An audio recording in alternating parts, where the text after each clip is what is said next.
Swastiastu. Selamat malam teman-teman semuanya. Sebelumnya terima kasih atas kesempatan yang telah diberikan kepada kelompok kami, sehingga pada malam hari ini kami dari kelompok 5 bisa mempresentasikan hasil dari kerja kelompok kami. Sebelum kami melanjutkan pembahasan materi yang kami bawakan, izinkan kami memperkenalkan diri terlebih dahulu, dimulai dari saya, Putu Putri Ardiasari dengan NIM 19011080. Perkenalkan, nama saya Kade Indrayani, NIM 19011115. Perkenalkan, nama saya Eko Mahmudi Kusuma, NIM 190111119. Perkenalkan, nama saya Komang Ayu Wirati dengan NIM 190111124. Baik, materi yang kami bawakan adalah product pricing and life cycle costing. Baik, untuk yang pertama yakni harga produk dan biaya dari hidup akan saya jelaskan sendiri. Penetapan harga tidak dapat dipandang dari sudut ekonomi belaka yang bertumbuh pada demand and supply maupun berdasarkan cost. Kecenderungan penetapan lebih bertumbuh pada preset value dan dinamika persaingan, yang artinya harga lebih ditentukan oleh konsumen, kompetitor, atau dinamika persaingan dibandingkan dengan biaya. Kemudian, life cycle costing merupakan teknik manajemen yang digunakan untuk mengidentifikasi dan memonitoring biaya produk selama siklus hidupnya. Total biaya selama siklus hidup dapat dibagi menjadi 3 bagian, yaitu yang pertama ada biaya hulu, yang kedua ada biaya produksi, dan yang ketiga ada biaya hilir. Kemudian penggunaan model dalam life cycle costing. Yang pertama ada life cycle costing untuk customer, yakni pelanggan dapat mengevaluasi dan membandingkan produk-produk alternatif. Yang kedua ada life cycle costing untuk supplier. Dengan menggunakan life cycle costing, supplier dapat mengoptimalkan desain mereka dengan mengevaluasi alternatif dan dengan melakukan studi trade-off, dan dapat mengevaluasi berbagai strategi biaya, operasi, dan pemeliharaan. Kemudian yang terakhir ada manfaat analisis life cycle costing. Yang pertama ada untuk meningkatkan kesadaran biaya. Yang kedua ada untuk biaya evaluasi. Yang ketiga ada memaksimalkan pendapatan. Dan yang keempat ada memahami latar belakang tentang waktu dan analisis risiko serta dampaknya terhadap proses pengambilan keputusan. Baik, sekian materi dari saya. Untuk materi selanjutnya akan dijelaskan oleh teman saya. Terima kasih. Baik, selanjutnya saya akan menjelaskan materi tentang konsep biaya pada LCC yang diasosiasikan dengan produk untuk seluruh daur hidupnya. Nah, biaya-biaya tersebut mencakup yang pertama ada penelitian yang terdiri dari konsep produk, yang kedua ada pengembangan yang terdiri dari perencanaan, perancangan, dan pengujian, yang ketiga ada produksi yang terdiri dari pembuatan produk atau penyediaan jasa, dan yang keempat ada dukungan logistik yang terdiri dari periklanan, pendistribusian, jaminan, pelayanan konsumen, dan lain-lain. Nah, berikut ini adalah beberapa pembahasan dari tiap-tiap siklus daur hidup produk tersebut. Yang pertama dimulai dari biaya penelitian dan pengembangan. Biaya-biaya yang termasuk dalam biaya ini adalah seluruh biaya yang masuk ke dalam siklus penelitian, perencanaan, perancangan, dan pengujian. Bagian ini memegang peran yang sangat penting karena sebagian besar biaya yang bersangkutan dengan produk telah ditentukan selama tahap pengembangan dalam daur hidup produk. Yang kedua ada biaya produksi. Biaya ini mencakup seluruh biaya yang ada pada seluruh aktivitas yang mengubah bahan baku menjadi produk jadi. Nah, biaya produksi ini masih menitik beratkan pada perhitungan yang menggunakan akuntansi biaya tradisional. Biaya produksi merupakan pengeluaran-pengeluaran yang tidak dapat dihindarkan tetapi dapat diprediksi dalam menghasilkan suatu barang. Proses produksi merupakan serangkaian kegiatan yang dilakukan dengan menggunakan peralatan sehingga setiap input dapat diproses dan kemudian diubah menjadi sebuah output berupa barang maupun jasa yang akhirnya dapat didistribusikan kepada end user. Besarnya biaya produksi merupakan besarnya pembebanan yang diperhitungkan atas pemakaian faktor-faktor produksi berupa bahan baku, tenaga kerja, serta mesin dan peralatan untuk menghasilkan sebuah produk tertentu. Selanjutnya yang ketiga ada biaya dukungan logistik. Biaya ini merupakan bagian terakhir dalam suatu siklus produk.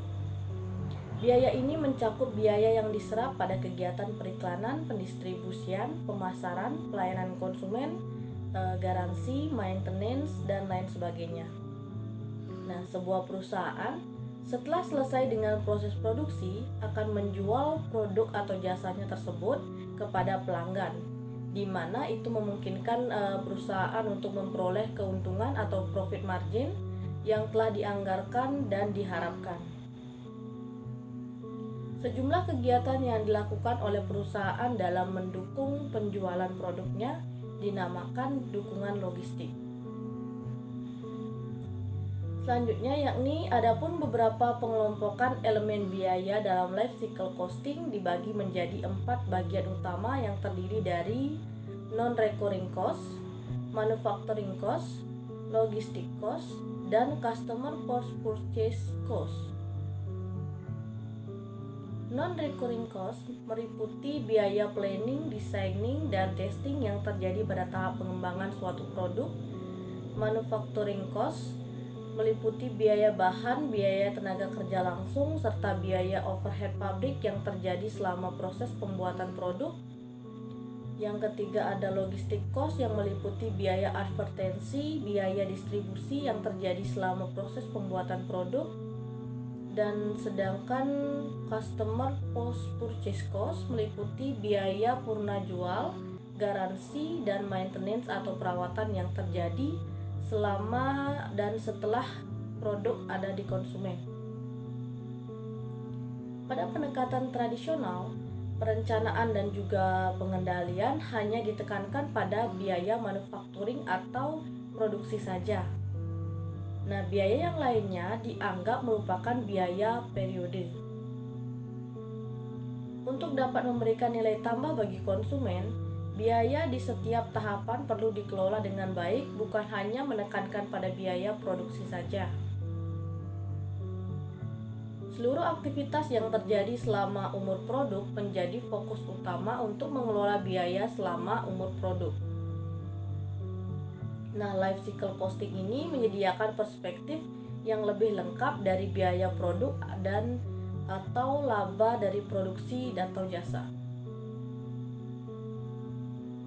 Nah, selanjutnya faktor-faktor yang mempengaruhi keputusan harga jual produk atau jasa.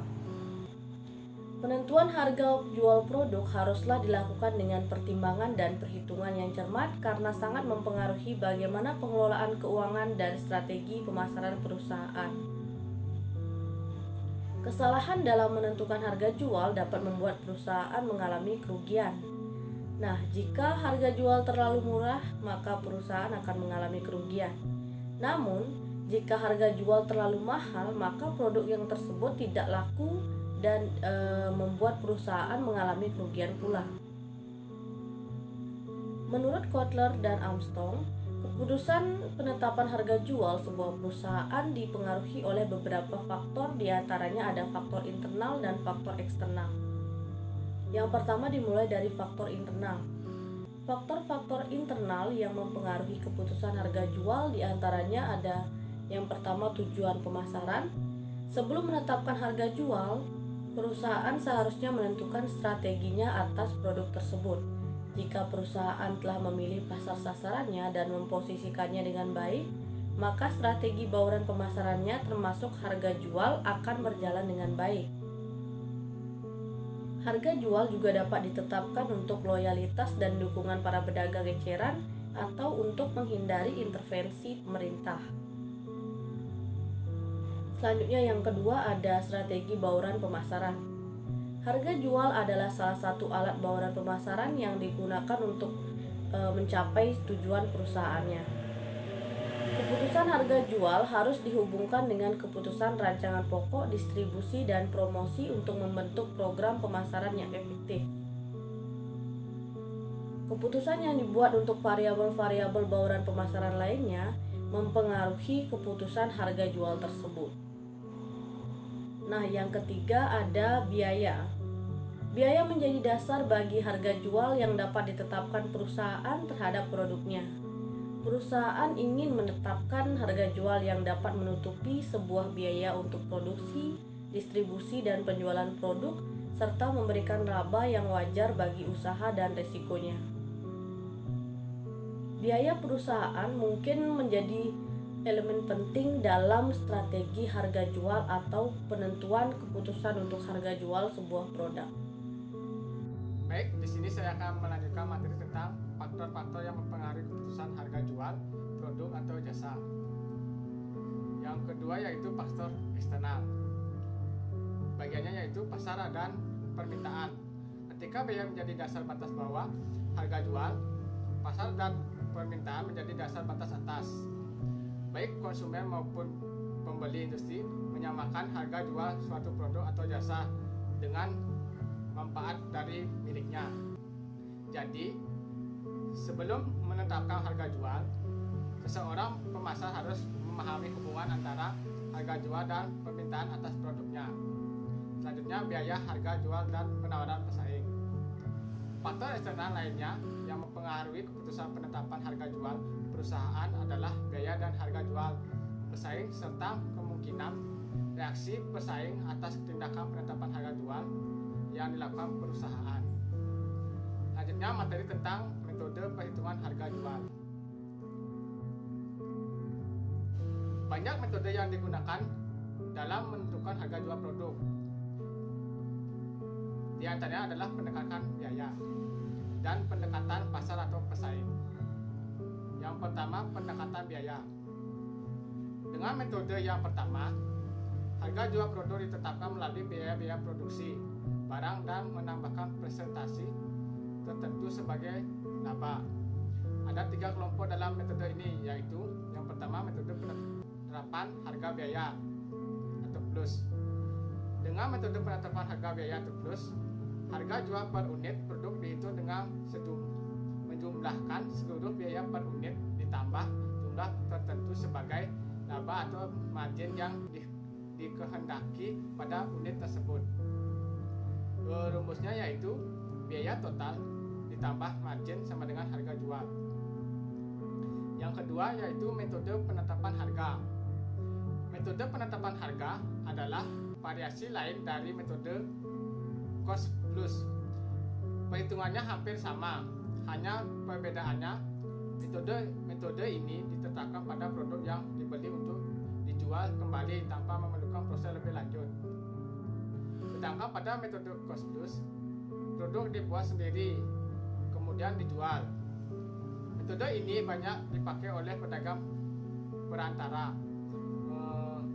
Rumusnya yaitu harga jual sama dengan harga beli ditambah markup.